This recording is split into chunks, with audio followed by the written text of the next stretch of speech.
Good evening. This is the Wednesday, November 4th, 2015 meeting of the Finance Committee, being 7 o'clock. We're starting on time tonight.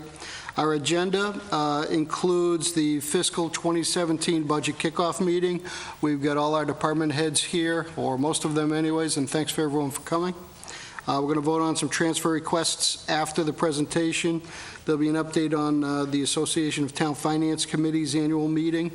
We'll be accepting some minutes, and then we'll adjourn. So I'm going to quickly open it up to Town CFO Ed Kazanovich for the budget kickoff. Thank you, Mr. Chairman, and I'd like to thank all the department heads and the division heads for coming out tonight. I promise we won't keep you long. It's about a 20-minute presentation. I wish we had some good news to deliver tonight. We know it's going to be a rough budget cycle for FY17. We're looking at, right now, a projected budget deficit of $552,000. So I will go up to the laptop and get into the details, but I'm hoping that we could hold off on questions and answers until the presentation is completed. Okay. At that point, we can field any questions you may have.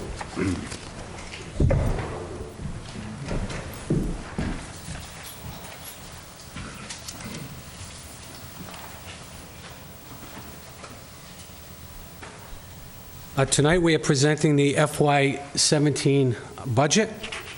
It's November 4th. In comparison, last year we kicked off the budget December 17th, so we're 5 weeks ahead of schedule from last fiscal year, and we're doing that for a reason. We recognize that it is going to be a difficult year. We want the departments to really take a look at their budget because they're going to have to make some tough decisions. And it gives them a little extra time, and it will also give us some extra time to get the documents to the Finance Committee, the Board of Selectmen, as well as town meeting members. So, in terms of appropriations and revenue, total appropriation is about $60.9 million. Total revenue sources, and I'll get into these specifically as we move along, $60.334 million. Leaving a projected deficit of $552,000 and change. As you can see on the local receipt side, we're projecting an increase of $118,756.31. That's a 1.42% increase. Cherry sheet at this time, we are projected level funding. Tax levy, increase of $1.46 million or 4.06%. Debt exclusion, there are many line items here. Collectively, it's an increase of $175,000. Available funds, a decrease of $182,000 and change, or a 14.25% decrease. Total revenue over current year, FY16, it's a $1.576 million increase, or a 2.68%. On the appropriation side, we're looking at a $2.1 million increase, or a 3.62% increase. Addressing the revenue on the tax levy side, we're estimating to raise $35,631,000 in change. As part of that levy, it would commit 2.25% of 2.5% towards the operational side of the budget, and we're using that tonight for presentation purposes only to show you how significant the deficit is. If we go to 2.5%, it commits 1/10 of 2.5%, or 0.25, towards a capital improvement plan, and that's in accordance with our town financial policy. We're going to utilize an estimated $475,000 of new growth towards the budget. The excess levy would remain the same if we go to 2.5% at $3.5 million. The levy utilization at $35.6 million would mean we're using 91.34% of the available levy towards our budgets. And the unused levy, which is our excess levy, represents 8.66% of the total available. This budget raises $2.8 million outside of the levy limit towards our debt and interest for Auburn High School and the New Auburn Middle School. And it also allows us to use a debt exclusion offset. It's a reserve that we receive from the premiums from our bond issue. So it reduces that amount we tax by $111,362 and change. We said we're using $475,000 of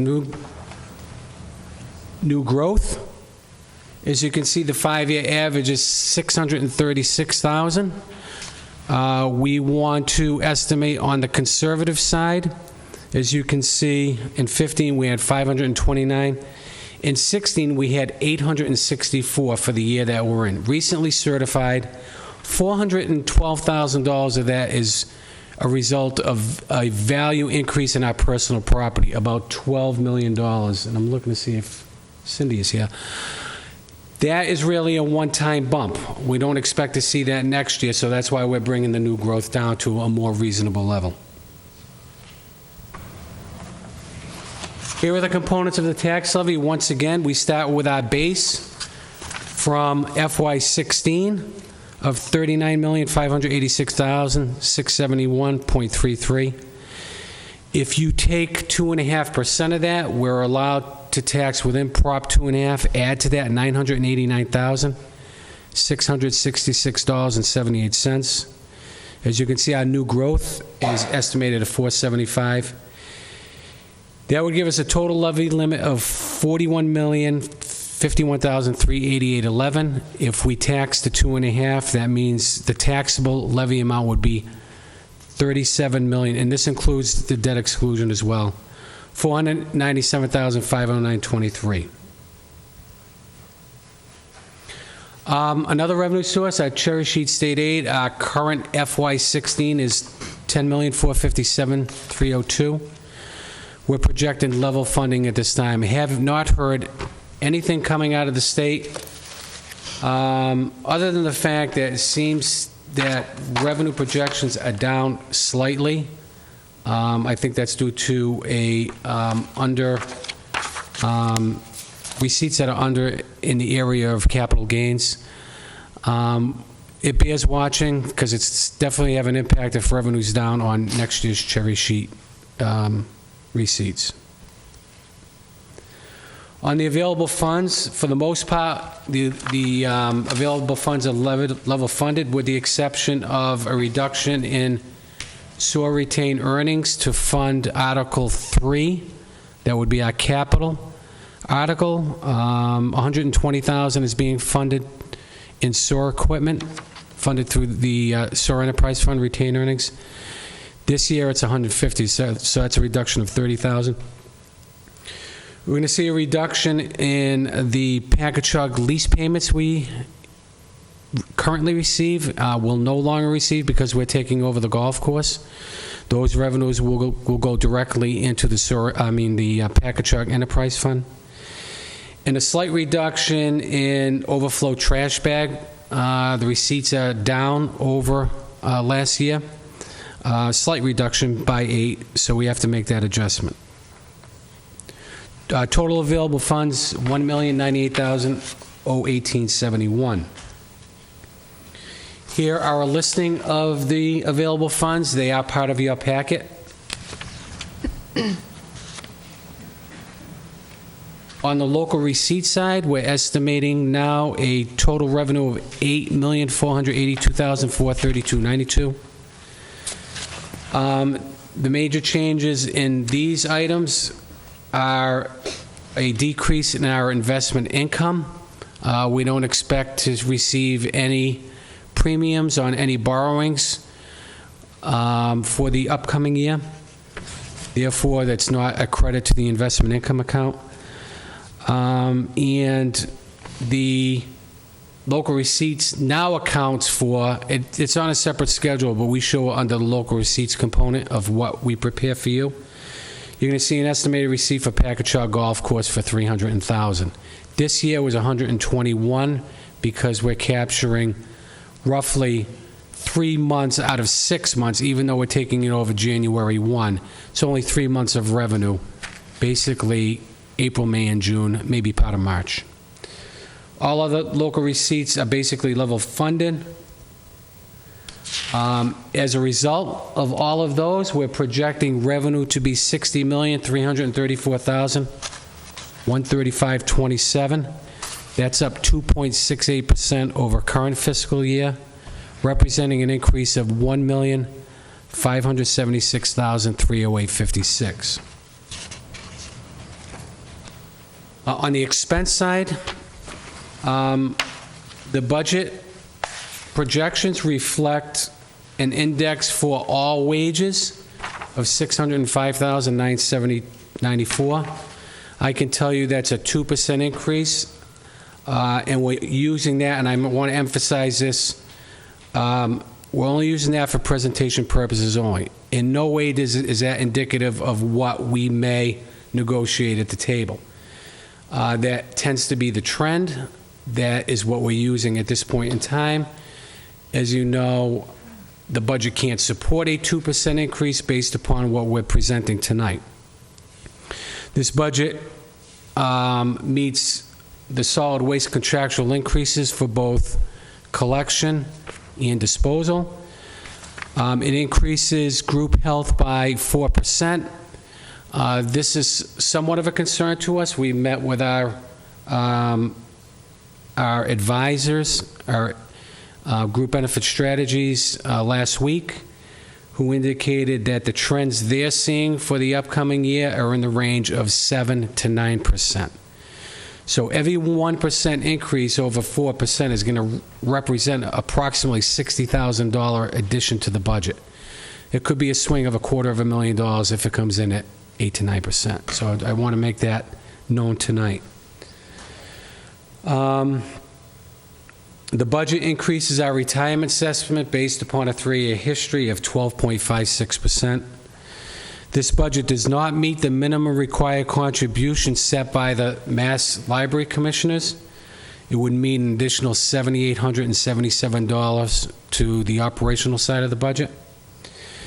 The budget increases tax levy for our 5-year CIP by 0.25 or $98,982. Once again, that's in accordance with the financial policy. This budget maintains a level funding for OPEB of $500,000. This budget meets all our current debt and interest obligations. It level funds roadway reconstruction, level funds snow and ice, and it level funds Medicaid receipts at 110, which was recently amended at the fall town meeting, down from 124 to 110.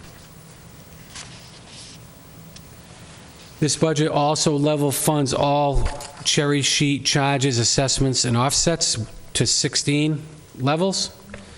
This budget incorporates the financial policies. This is year 4 of the adoption and implementation of those policies in the budgeting process. There is no earmark for stabilization in this budget. It level funds Bay Path assessment. This budget does maintain a level of funding of $46,000 to maintain Mary D. and JB based upon an amount we were given by the school department to maintain Mary D. and JB as a result of the warrant article that was presented at the fall town meeting. These are the budgets. These are in your packet. There's no sense going through them. I've highlighted the changes in the narrative.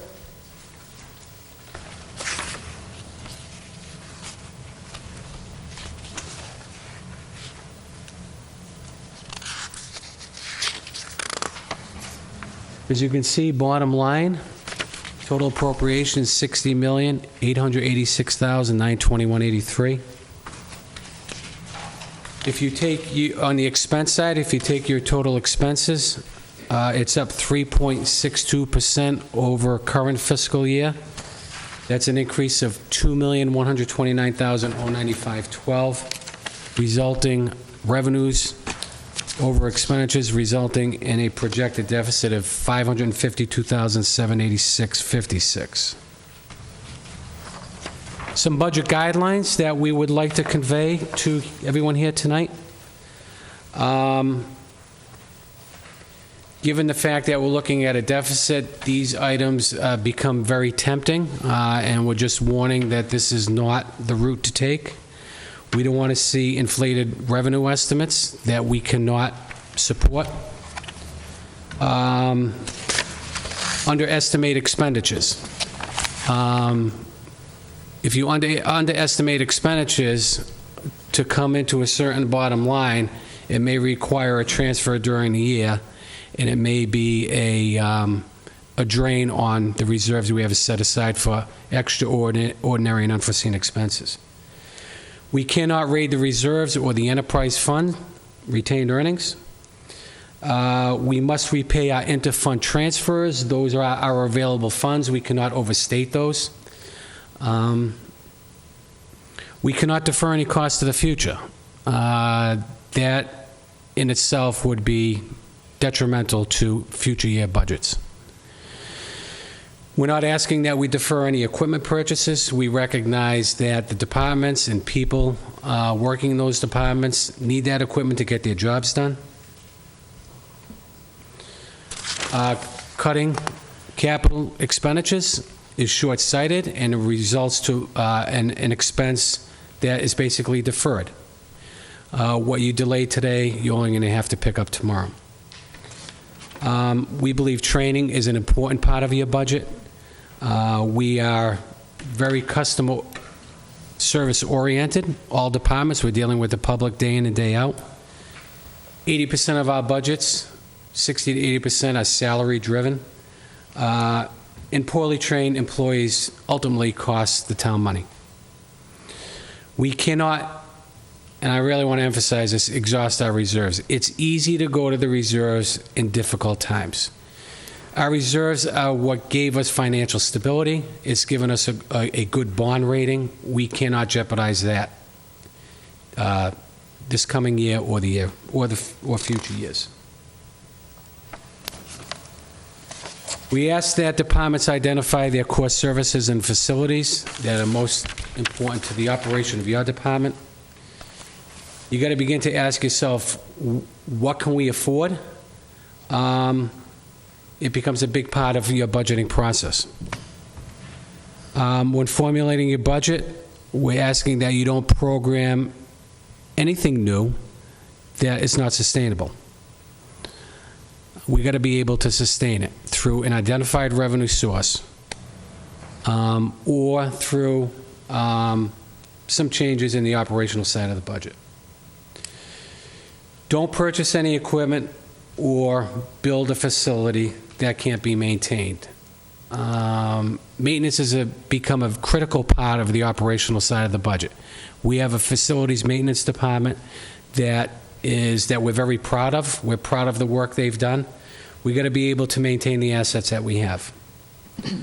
Secondly, don't be afraid to ask any questions during the budgeting process. We're available. If anything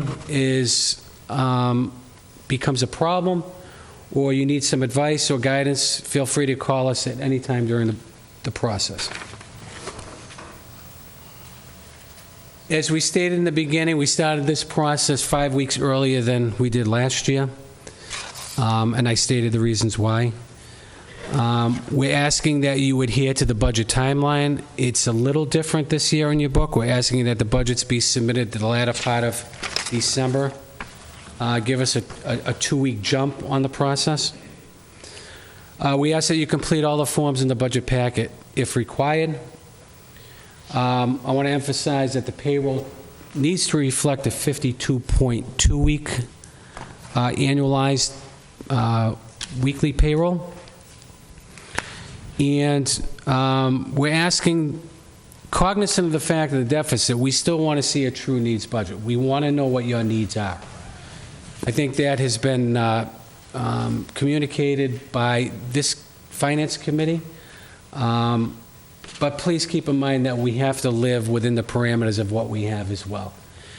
So because we're looking at a true needs budget, we may be able to address a piece of that during the fiscal year at any point if the situation should improve.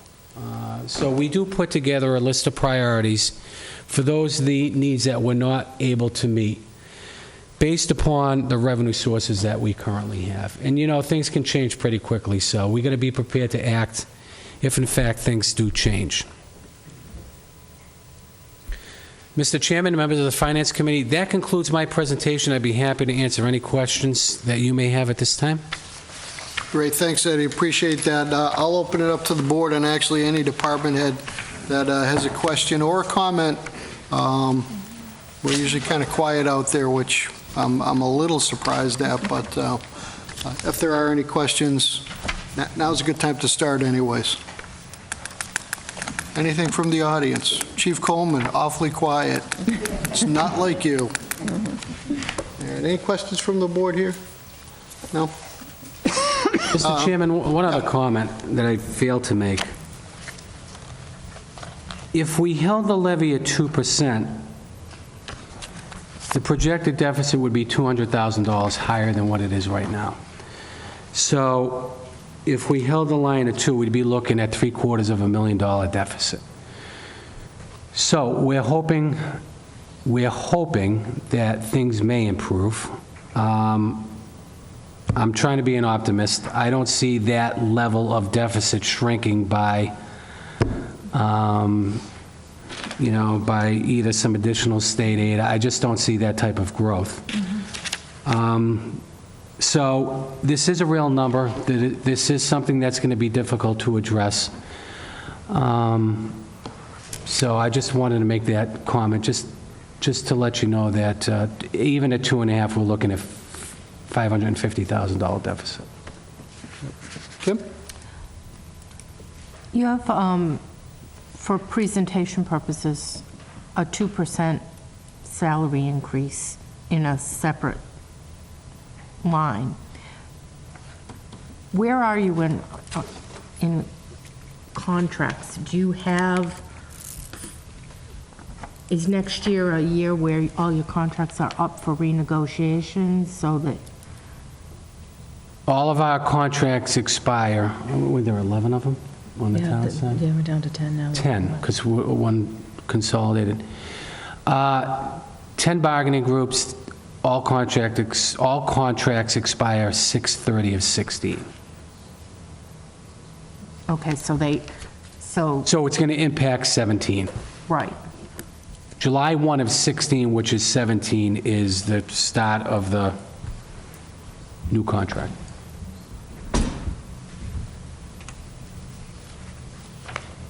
And typically, when you have contracts up, I know in the city, we don't settle contracts very quickly. Nor do we. So, We're expecting to commence negotiations this fall. Is that fair to say, Julie? Through the chair, if I may, we're planning to meet with the Select Board. Hopefully, we're trying to discuss that now, to come up with a date to meet with them in executive session, just to get started, and then go to the unions in December. The last time we did this... realistically, would you expect contracts to be settled sometime during FY17? Through the chair, the last time we went to the table, which was 2013, we were able to settle, at that time, 11 contracts between October and April. We spent the next couple of months working on integrating some of those contracts, but the actual agreements had primarily been When had made. they expired? That was prior to their expiration, just like it would be this time. Yeah. All right, so you're... By the time the contract year started, they were all settled. Okay. That's the goal. I believe that the unions would feel the same way. I think everyone wants to get to the table, take the next 6-7 months, get everything settled, and have it kick in on July 1st. Good question. Sure.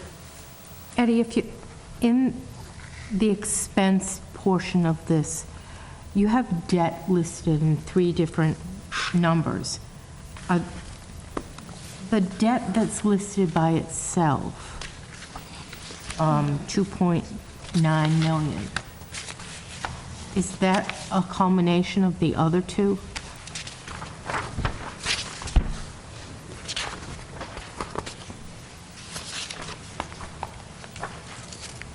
Are you on the second page, or are you on the part of the budget? I'm on this. Oh, okay. The debt is isolated only because I try to isolate any debt that is related to the debt exclusion. Yeah, So the- so you've got high school debt exclusion of 1.3 million. Yep, Middle school at 1.6 million. yes. And then above that, there's debt at 2.9 million. Right, that's all other debt excluding the high school and the middle school. So what is that, what makes up that 2.9 million?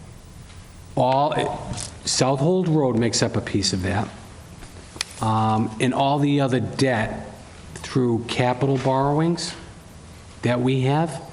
Remember, we borrow a sum of money every year, so that represents 10 years of borrowing. So as we retire debt, we're assuming new debt too. Right.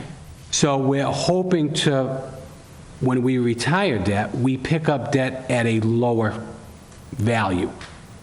That's our game plan. We're trying to minimize the amount of money that we're borrowing by applying a portion of tax levy every year. And if you look at our 5-year capital plan, you're going to see a reduction, a substantial reduction in the amount of debt that we're borrowing.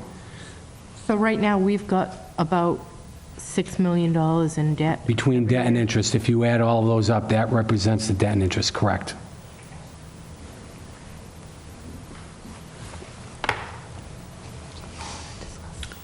Any other questions, Kim? No, Okay. that's good. Thank you. That's fine. Ann, anything No, at this point? Ed? Just a couple of quick points, Ed, and I know you and I had talked previously on this.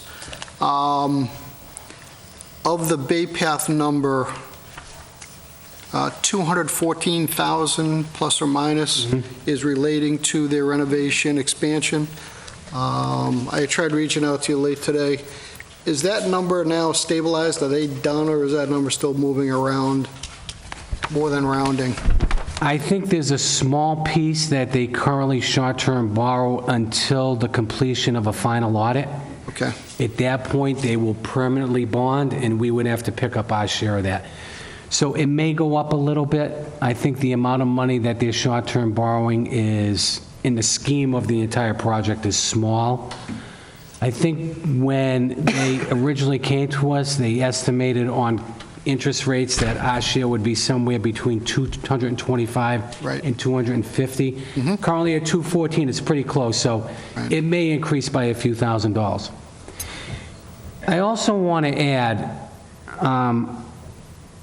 some may ask, why didn't we see this on the radar screen? We do 5-year projections, and quite honestly, when we were looking at this last year, we were looking basically at a level, balanced budget. South Hold Road really tipped the scales on this, because we're picking up for 17, we're picking up $398,000 of additional cost. That's debt and interest for next year. If you subtract that off, we're not that far away from a balanced budget. So, that's why this really wasn't seen. We didn't see this coming. So this is something that we have to deal with. We will deal with it. How we deal with it, it's too early to say. We have to, hopefully, there'll be some additional revenue sources that will hopefully dilute that. If not, we're going to have to cut on the expense side to balance the budget. Question for you. And I was hoping we wouldn't get to this point, but at some point in time, we're going to realize this 200, 225, which is stuck in our operating budget, the town voted this as a debt exclusion item. They didn't want this part of the operating budget. They're willing to pay for it. At some point, we may need to consider going over 2.5. And I'm saying that theoretically because I pay taxes too, and that sucks. What's the mechanism for doing that? We have the levy capacity. Is it just something that's available? Or is that something that needs to be brought before the voters? I just want to make sure everyone's clear on the process, if there is one. Good question. And, quite honestly, the Bay Path capital assessment that we received, although it went to the voters the first time, that vote, the outcome of that vote was riding on each community's vote. So because one community failed to pass it, it went collectively. So when it went back to the voters, it didn't go as a debt exclusion. Because it passed, it doesn't make sense to bring it to a debt exclusion, because even if the debt exclusion fails, we still have to pay for it. So one way or another, we have to raise it through taxation. That's why we added that above and beyond the 1.25. That was done by voter mandate. So if we had to absorb that through the 1.5, it really would have limited our ability to fund or maintain a level services budget. If you go over to, it can be funded above and beyond 2.5. We have $3.5 million of excess levy. You could appropriate all of that if town meetings so desired. We are not suggesting that at this point in time. But yes, to answer your question, you can go above 2.5. For the Without an override. Without an override. Because we correct. have the levy capacity to do it. Therefore, it would take a town meeting vote only, Correct. which would be just a normal budget on this. And I only bring this up because this is what's really squeezing us. Now, Southold Road surprised us, certainly in terms of the timing, and those things do happen. Obviously, our stabilization fund couldn't handle the impact of that anyways. Certainly paying the full cost of that made things even harder. I believe the incremental for the last $1 million is somewhere close to $139,000 per year. Well, Starting in 17? if it represents 1/3 and it's 398, then yeah, It's that approximately makes that anyways. about 140,000. And that also, correct me if I'm wrong, and this is where I wasn't sure, that amount is still coming out of our 2.5 portion of it? Yes. Or is our total? 2.5. So we're additionally being squeezed, or we're being squeezed combined by Bay Path and Southold Road, including what I call paying full price for this versus what we could have had. The other point I wanted to make on this is you had mentioned we're guesstimating group insurance at about a 4% increase, yet employee benefits are up 6%. So there's another component in there. Is there anything magical about Well, that number? employee benefits is a combination of Worcester Regional, which is up 12%. Right, So that's why that number is higher than 4. okay.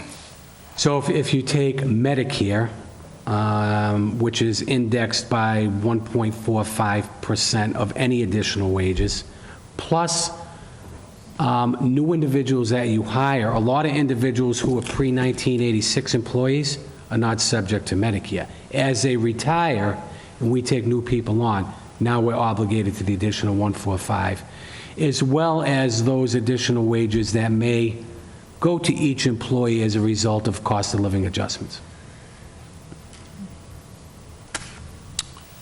Yeah, just to make a point, the employee benefits line, that's up, the 6% actually equates to just over $500,000 in itself. Okay. So just a couple of numbers I saw that kind of stood out to me on this. And I appreciate the point that, yeah, we've been using a 5-year plan. We're not supposed to be surprised by things. I appreciate you highlighting those surprises that happen. And it may give us all a little bit of lesson in the future. Surprises do come up, and how do we address them, and that kind of approach to those things. So we think things out. Any other questions? Jeff? Yes, I have a question. With our new bond rate that we have and the long-term bond, can we refinance any of our loans for a better rate? That's something we have to look at. I think most of our bond issues that we received are have a good rate. We refinanced a few years ago the Auburn High School. You can only refinance it on the callable date, which is for a 10-year or 20-year issue, it's anywhere between years 8 and 10. That being said, we did that for the high school. I think the rate on the high school was close to 5%, and we got a rate of like 2.5%. So in that case, it made a lot of sense to do it. We saved a lot of money. If we can, we will. If there's a savings there, it's something that, it's an option we will definitely exercise. But right now, it looks like the rates are, the savings wouldn't be there based upon the rates we got for our other borrowings. So what are we averaging for rates right now that's outstanding? Anywhere from 2.5 to 3%. And our short term is just at 1%. And I'll make one more point, unless Jeff, do you have something else? Go ahead. That's all I have as far as that Yep. goes, but this surprise, the South Hall Road surprise is sitting with a very bad taste in my mouth. That, you know, you mentioned that we're sitting with $400,000 of extra debt, and now that comes on the backs of employees, departments, and whatnot. Is there anything that we can take a hard look at to somehow absorb that, other than on the backs of the departments? Well, like I said, and I'm going to speak only for myself on that, is, my opinion is those I'll call them one-time things, because frankly, in fiscal 18, that incremental impact mostly goes away. Bay Path maybe a little, but we've already been able to build this into our budget. But for fiscal 17, to answer your question, I still want to defend the operational budgets that you guys have to live within. Right now, the only way to do that, you squeeze the balloon on one end, it's got to come out the other end, and that would be to go into the excess levy, which we could do, and it's unfortunate we might have to contemplate that now. That's my own opinion, not the opinion of the Finance Committee on this. But to me, between the Bay Path, which was a debt exclusion issue that should have been outside the operating budget, and the surprise, you know, this very expensive South Hold Road property, we've got to address them.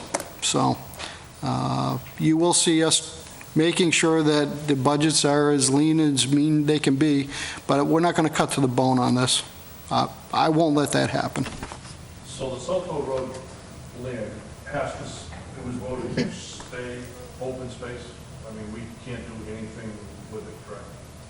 No, As far as, and I'll defer to Julie on that. Through the chair, the Board of Selectmen took a position this summer in August, prior to us going out for permanent bonding on the 2.865 million, to keep it as municipal use, which allowed us to go for tax-exempt financing.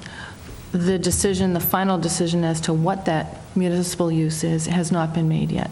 So it could indeed be, it could be open space, it could be recreation, it could be any other type of municipal use, but it has to be a municipal use. It cannot be a private use.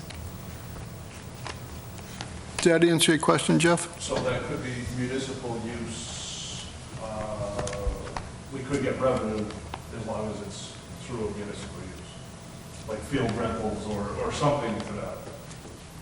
Right.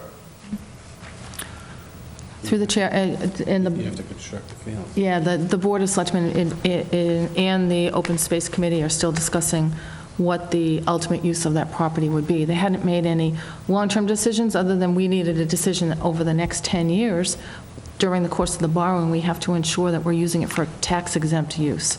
So the decision was for tax-exempt use.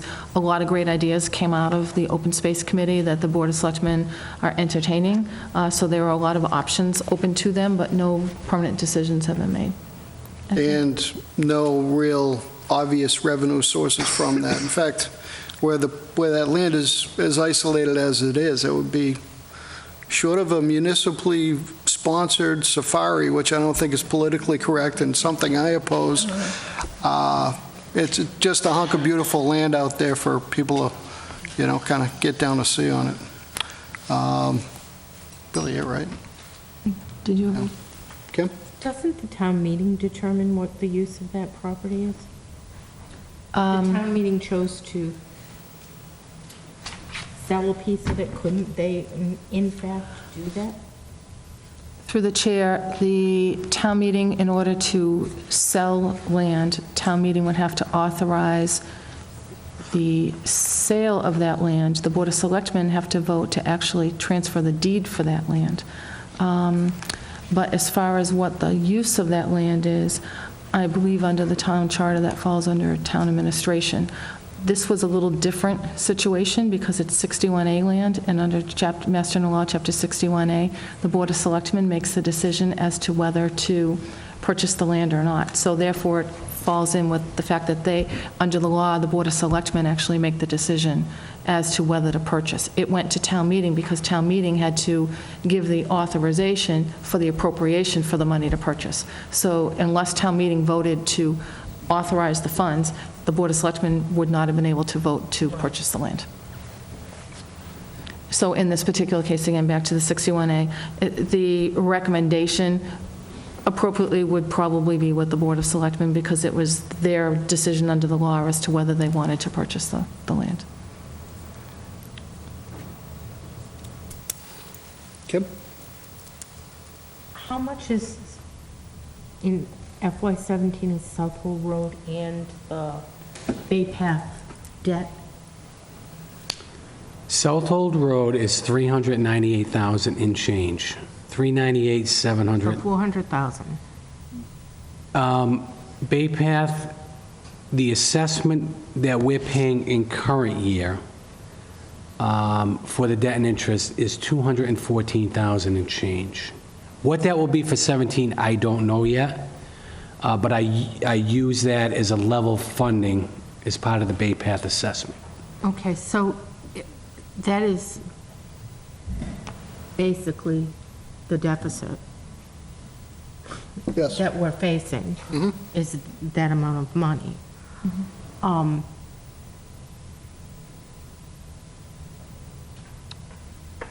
Is there any ramification to our bond rating if we were to use excess levy for this particular piece of, and it would get reduced each year, correct? The amount you'd need, because, It would be a one-time hit to excess levy. So it would, just for discussion purposes, say you'd use 200,000. It'd go from 3.5 to 3.3. You could maintain a 3.3 in future years if you did not tax at a rate greater than 2.5%. If you went less than 2.5%, you continue to build that from 3.3 up. Would that hurt us in the rating agencies? No. As a matter of fact, the rating agencies see that as a town's ability to have financial flexibility by being able to go to excess levy in time of need. But if there was a constant erosion year after year, that would send a negative message to the bond rating agencies. And once again, this falls back to these events kind of falling outside of while we were planning our 5-year plan. Certainly Southold Road. Ann? I have a question about the $1 million gift that was offered to the town. Can you refresh me on what happened? I believe town meeting voted to accept it, correct? Maybe. Through the chair, the decision to accept the $1 million was before the Board of Selectmen, Okay. as they're the ones that, under the law, accept donations. And they voted not to accept the donation because the so-called strings that were attached to the donation were that the land were to remain in perpetuity as open space, passive open space, not necessarily active. I think there were some allowances that would have been made, but for the most part, it was restrictive in perpetuity. And the board had a concern about making a decision now for future generations. That makes sense. Just a curiosity, though, had we accepted the $1 million gift, instead of a $400,000 cost this year, what would it have been otherwise? approximate? Roughly $140,000 to $150,000 less than that. Okay, thank you. I think that's the point you made, Mr. Chairman, Yeah, right? absolutely. And to clarify, I believe at town meeting floor, the town meeting made a recommendation to Right. the Board of Selectmen. And maybe that's where Ann was going Okay. because of the authorities, blah, blah, blah. The town meeting recommended to the Board of Selectmen to accept the $1 million as it had been presented or discussed at town meeting floor, just to be clear on that. Matt, how are you? Do you want to come on up? I'll get a little closer again. Yeah, just as close as Jeff, but no closer. That seemed to work. If the town were to sell Julia Bancroft property in FY17, say a sale was finalized during that fiscal period, how soon would the town receive money for that property? Ed? I can't answer that question, but I would tell you, any sale of those, the proceeds from that sale, we would not recommend as a funding source for the operational side of the budget because it's a one-time revenue source. We wouldn't be able to sustain that in future years. It's a good question, Matt. Anything else? Nothing? Okay. Mr. Chairman, I will post this presentation on the website tomorrow at some point, so just wanted to let the public know if they wanted to take a look at it. It will be under the accountant section on the webpage, under the Department of Finance. Okay, and my last comment, and I've made this before, is we have started this budget process, maybe not quite this far out of balance, but significantly out of balance. And for the most part, we've been able to get back to something we could all live with maybe the exception of 1 year back 10, 12 years ago. So I know this starts out very difficult. I want everyone to be sure as to, hey, look, this was kind of an unplanned issue, a couple issues that came up that we had to, as a town, act on. That's what created this hole, and hopefully over the next several months, there'll be some good surprises and good news coming out that we close this gap as quickly as possible. Otherwise, I'd say, hey, department heads, thank you very much for your service, and thanks for coming out tonight. I appreciate your time.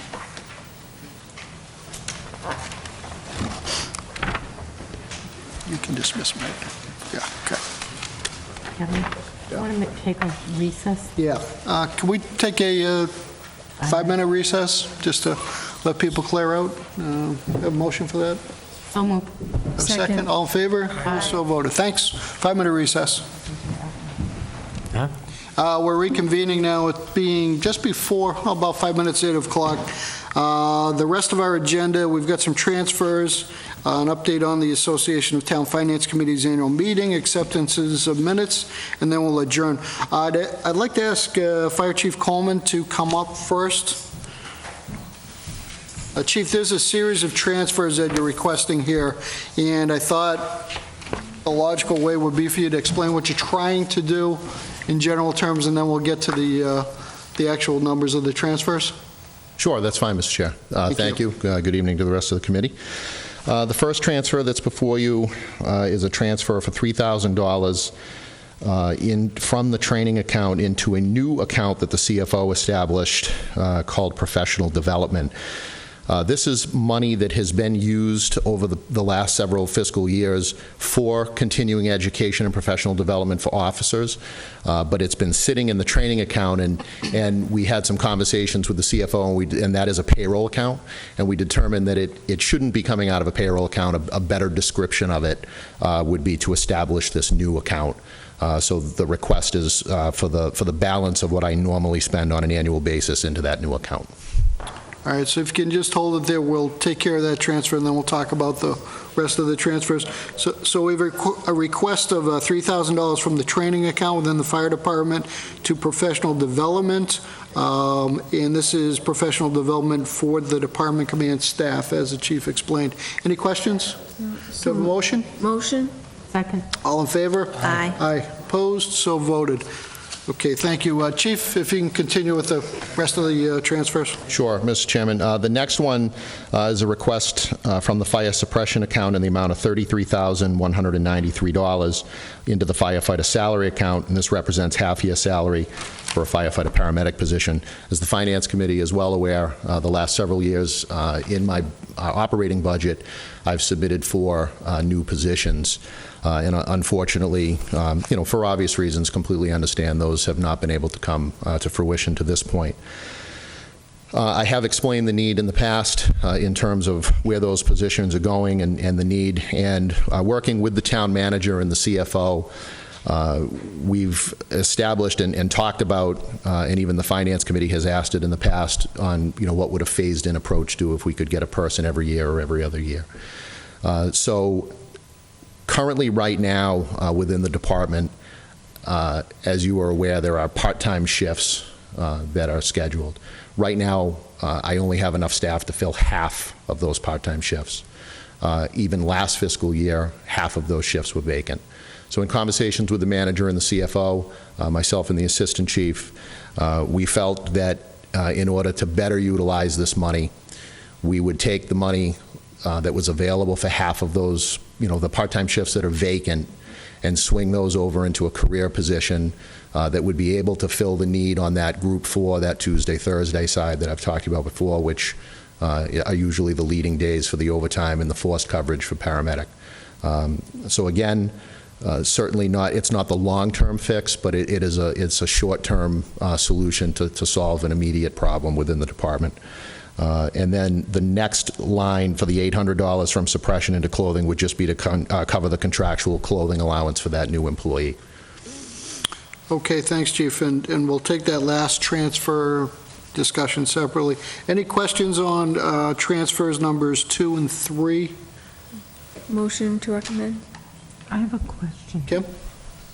The last transfer, you taking 6,200? Kim, we'll get to that. I think that's a separate reason for transfer. But we're taking out of the account we're just transferring into. Oh, okay. Go see ahead. that? Yep. Chief? So your first transfer asks for $33,000 into firefighter salary. 2, 5. Your last one, if I'm reading this right, See here. asks to take $6,200 out of the account you're just transferring into. That is correct. I will explain that. So the 33,193 as well as the the 33,193 going into the account would represent half year's position for that firefighter. The 6,200 coming out of that account is money from a current vacant position. For accounting purposes, to show where the money was going and the moves, I did it this way. If the CFO and the Finance Committee wants me to adjust that by the $6,200 to be taken off of the half-year salary, we can do that. I wanted it just sort of outlined that I was moving this money for this purpose and then money for this purpose. So, I could certainly make that. I understand fully where Mrs. Holstrom. I prefer you do it this way, but Kim, it was a good point to get an explanation on that. There's obviously multiple positions in the firefighter salary account, correct? Correct. The $6,200 is available money from the retirement of Captain Eric Otteson. He left us just shortly after the fiscal year. So the $6,200 that's here technically, in theory, is from his salary that is currently vacant. I fully understand where Mrs. Holstrom is coming from. Sure. The reason I laid it out this way was just to show where all the moves were. Okay. Comfortable with that? Not really. All right. I'd rather take 6,200 from fire suppression. Oh, you would rather take it from a different account than the firefighter Reduce salary account? Reduce your salary, because you're just moving, it's like you're playing a shell game, and that's what it's going to look like if anybody goes to look at these transfers 3 years from now or 3 months from now. They're not going to, it looks like at the same time, on the same piece of paper, you're moving it, it's like... Which is how bookkeeping works sometimes. I'm Chief, sorry, hold on, let me clarify Sure. something. The 33,193 is coming from fire suppression Right, into firefighter salary. right. The next So- one is coming from firefighter salary. Into general instruction. Correct. So why wouldn't you take 6,200 less out of fire suppression for firefighter salary and take 6,200 from fire suppression for your last transfer? You've accomplished the same thing, but it doesn't look like you're moving shells, because that's what this looks like. Yeah, I could, again, I could do that if that's the desire of the Finance Committee. The way that I laid it out, because I still have to, I can't afford to be 6,200 less in No, I fire suppression. I understand.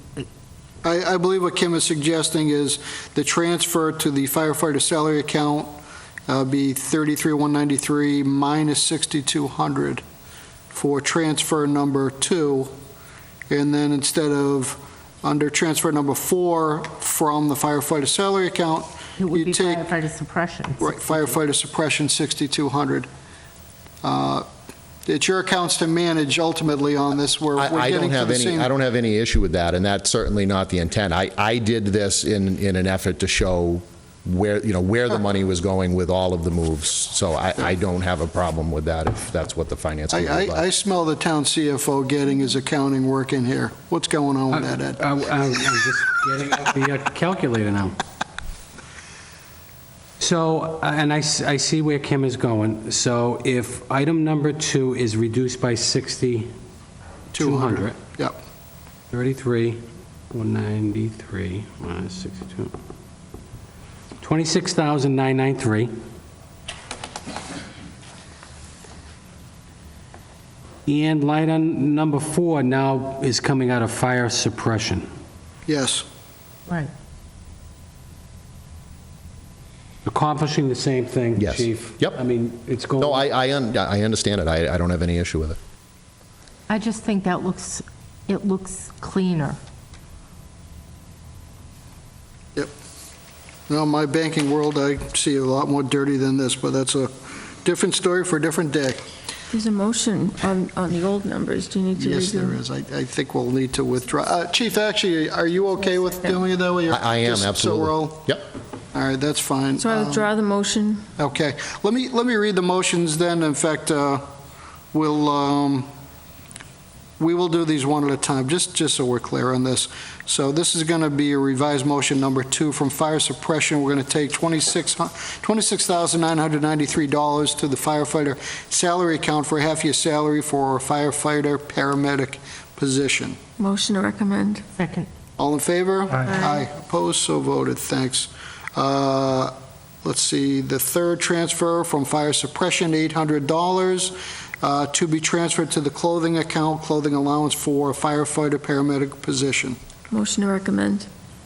Second. All in favor? Aye. Opposed? So voted. And the modified transfer number 4 from the firefighter suppression account, we're requesting $6,200 to general instruction account for assessment center for captain promotion. Are there any questions on this, Yeah, what is that? Chief? Chief, what is that? Sure. As I had mentioned, this past July, Captain Otterson retired. That left a captain's vacancy. Within the fire officers' collective bargaining agreement, the promotion to captain is accomplished by an assessment center. So this money would be to retain an outside firm to run that assessment center for that promotion. Motion to recommend. Second. All in favor? Aye. Aye. Opposed? So voted. Nice. Mr. Chairman, can you just give me the new balance on, I don't have the, what would the number 4 be, the move? It'd be the same. It's just coming out of fire. Oh, I'm sorry. Yep. Very good. Thank you very much. Have a good evening. Thanks, Chief. Thank you.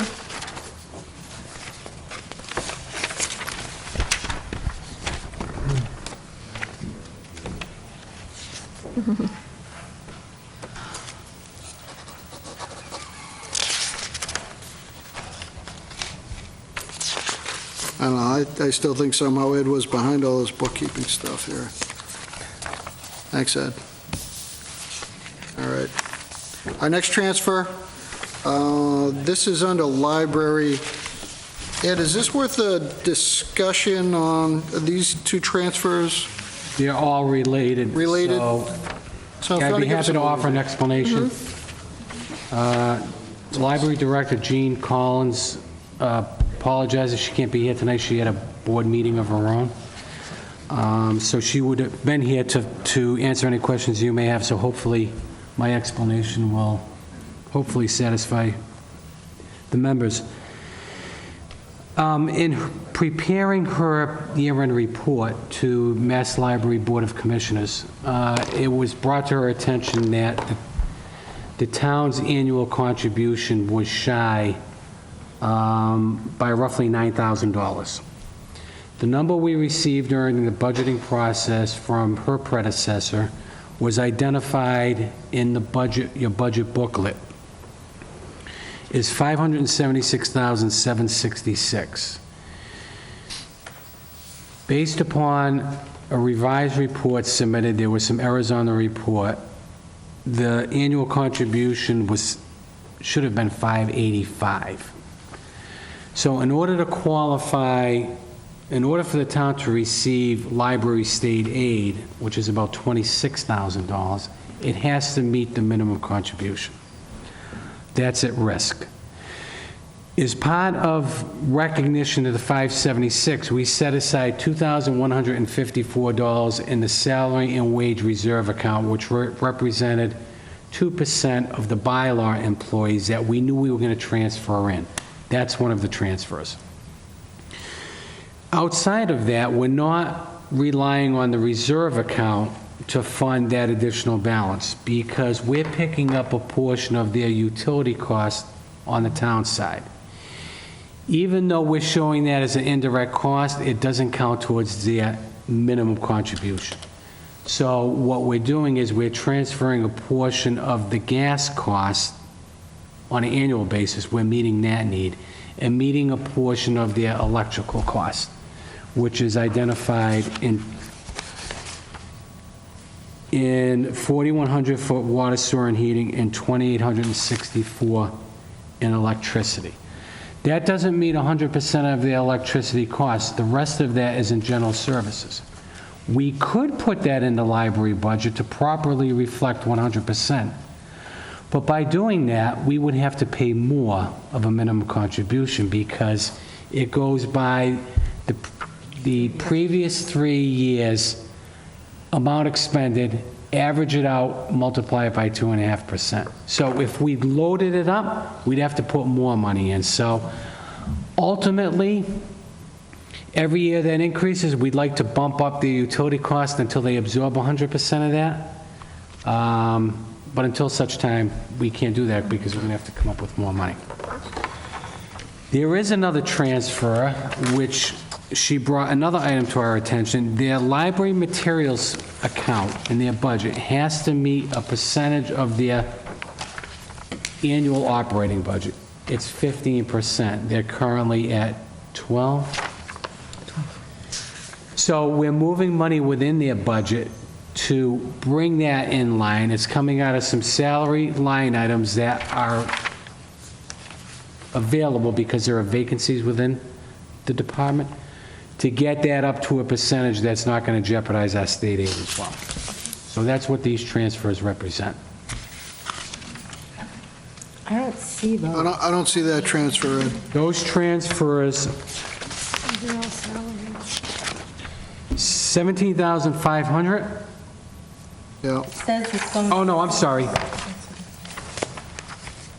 No, she's going to be doing transfers. As long as we get the 585, she'll address the 15% at a future meeting. So we can... The other transfers- An additional transfer. My mistake. The other transfers, and it's not time sensitive, as long as within, she meets the minimum contribution, she's all right. The other two are to realign the director's contractual obligation, her annual salary, is underfunded. And she's moving money around from the assistant and the children's librarian, which are currently vacant, to meet that obligation for this current fiscal year. Yeah, Kim? Why is there a 20-something thousand dollar deficit in the director's salary account?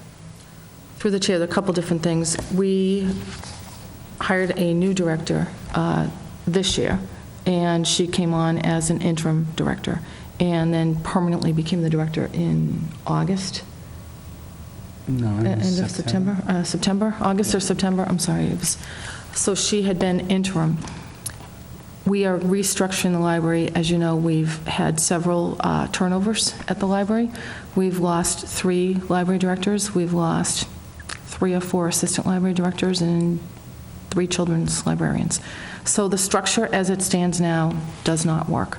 So with the Board of Trustees, we are looking to restructure how we staff the library and to try to increase, first of all, increase the salary of the library director. We are not able to attract library directors who have the qualifications that are required under the state.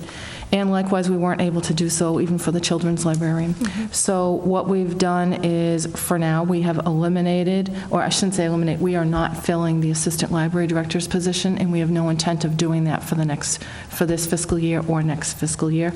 We are using a portion of that to, we hired a 15-hour-a-week assistant to the director that can help out in the more administrative staff functions than that of another assistant library director.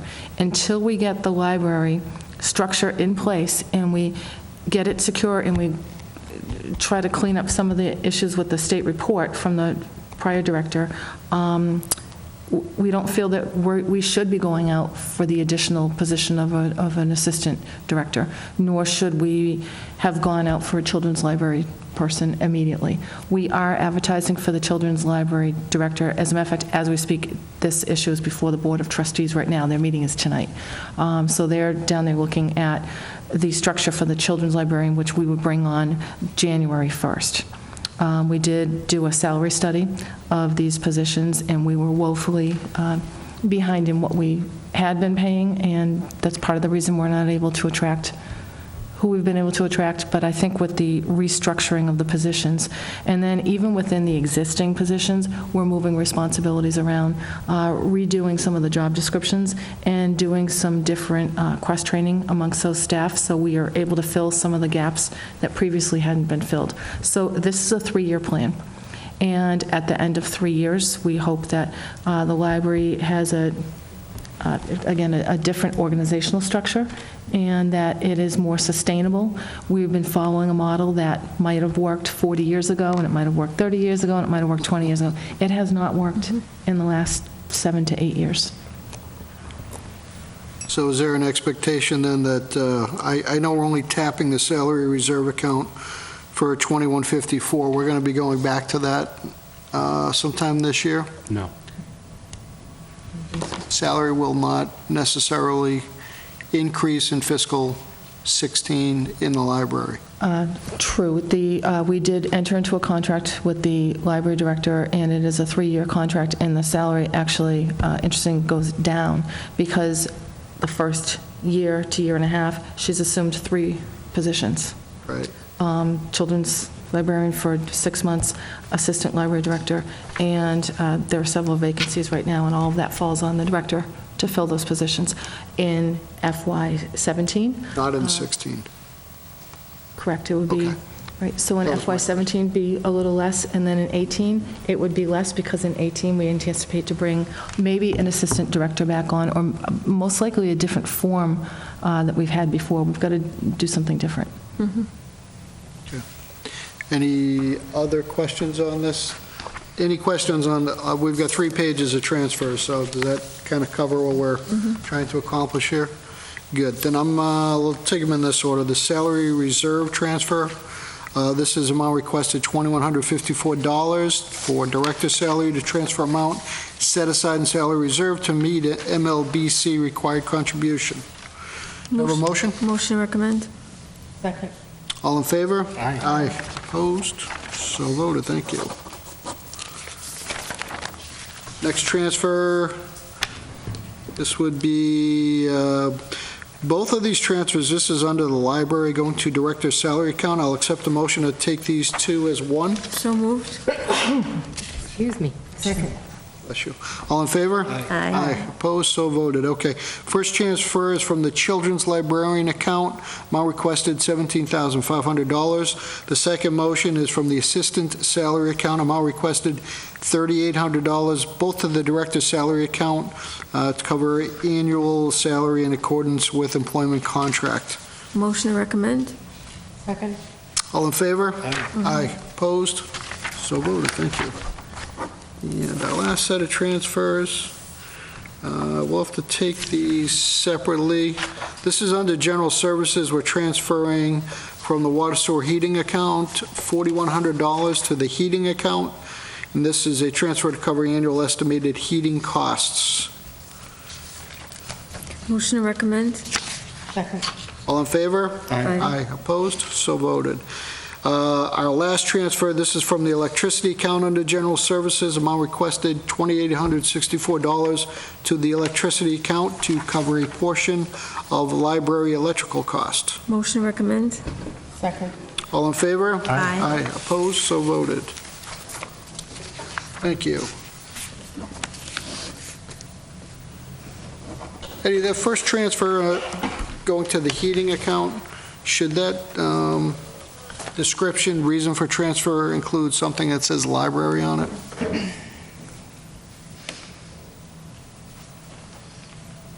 Well, the account number indicates the library, but Okay. Just so long as the intent was there, I want to make sure we're covering that. Great. Yep. Thank you. Right, yeah. All right, good work on that.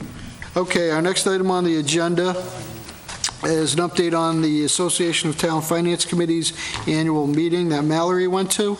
I'm turning the microphone over to you for just filling us in a little bit. There was a 41-page, is that a PowerPoint presentation? I know I printed it off. It I haven't is. had a chance to go through all of it yet, but there's a lot of meat in there. Very Yes, good. there's, thank you, Mr. Chairman. So yes, on October 17th, I had the opportunity to go to Mass Municipal Association's annual Town Finance Committee meeting. It was a great day, full day, but it was great. I got to meet some people from finance committees and other municipalities across the state, had some great ideas, and we attended some wonderful seminars.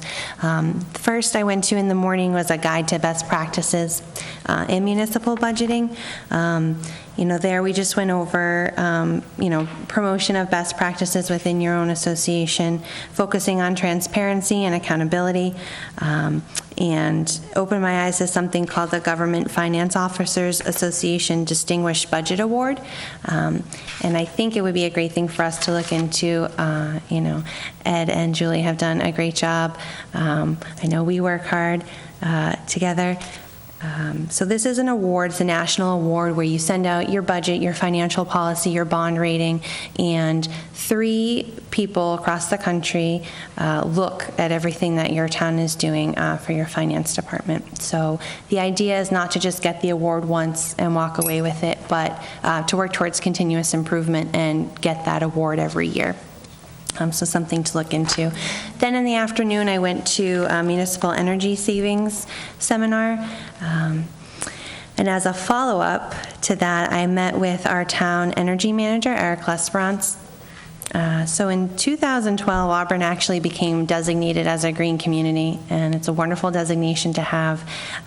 Over 5 years, one of the things that you try to do as a green community is reduce your energy consumption by 20%.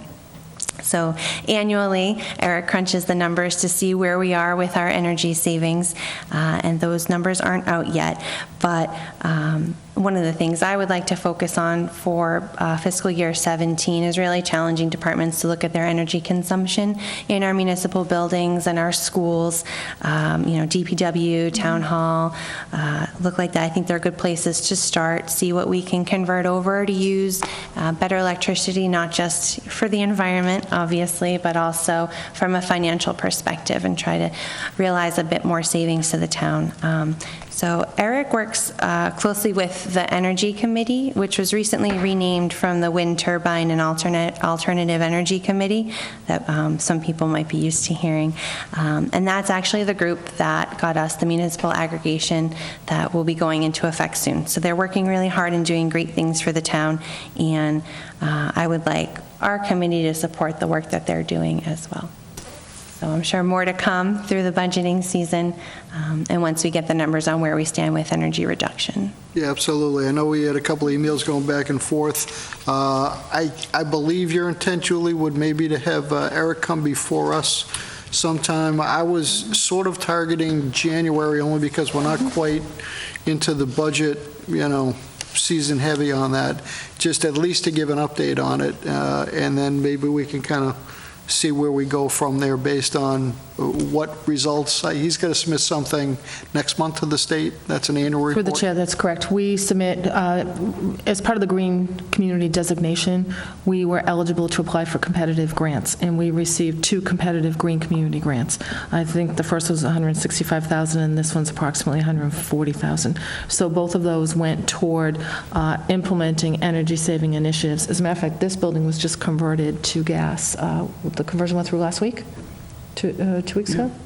So this building is now on gas, and we were able to, on Friday, take about 350 gallons that were in these tanks and put some of them into the Miriam building, which has not been converted yet. That is on our list to do, and to put the rest into the Mary D building.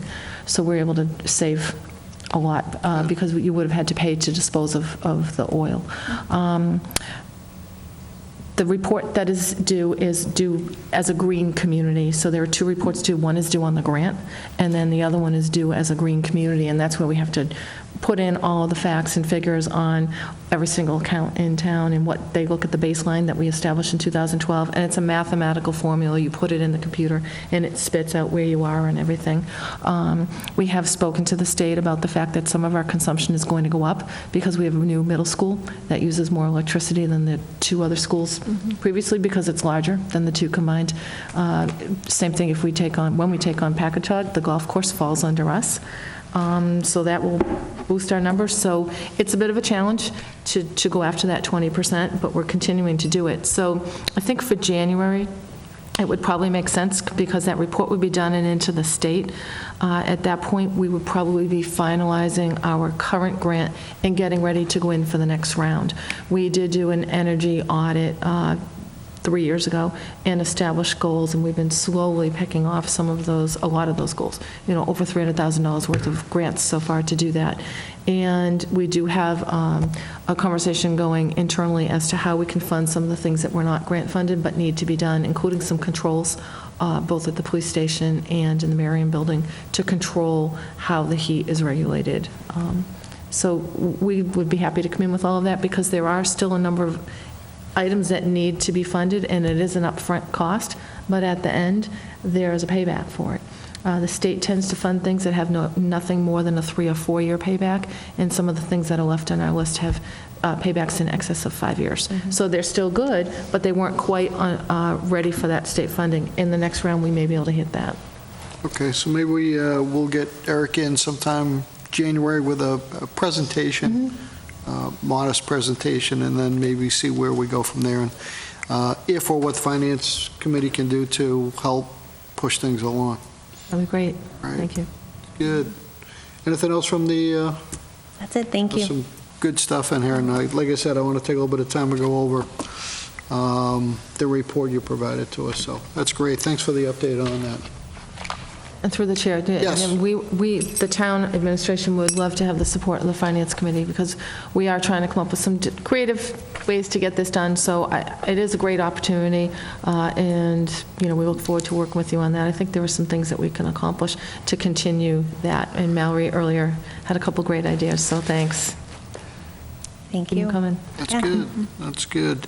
Okay, we've got acceptances of minutes. We had minutes that were provided to us. These are all from 2014, October 1st, October 21st, November 12th, November 18th, and December 3rd, 2014. Any corrections? Sharon, thanks for doing all that work. That's fantastic. Before we adjourn, Ed, any reason to be meeting in the near future? No, we're meeting with departments now. We're reviewing the capital request. We had quite a few this week. So there's something we may want to bring to you on the front end. I think we waited on the tail end. So I think we probably can deliver something to you, latter part of the year or beginning of January. So other than that, there's really no reason to meet unless a transfer of importance is required, but we can let you know if something should come in. Okay. Would it be possible, especially we're getting in a crunch time for taking over the golf course, to be getting some kind of update also from your golf course team, I guess, Julie? Yeah, definitely through the chair. And I can tell you today that the first meeting of the advisory committee is Friday. And a couple things on the agenda are to start right away with the recommendations for the rate structure and the fees, and to look at the development of a potential holiday packet to be able to get that out quickly. I do. And we also, starting tomorrow, we've got some advertising promotional package that we're doing with the Worcester Business Journal to try to get some early sales, and that's a 6-month advertising package that entails a lot of things. So we would be happy to come in and update you. Again, the first meeting of the committee is Friday, so they're going to be working a lot over the next couple of weeks just to get that holiday package put together. Excellent. Well, I appreciate the update on that. Any other comments before we adjourn or questions? So Ed, you'll get back to us when we need to meet, and nothing on the horizon, at least at this point. Good. That's great.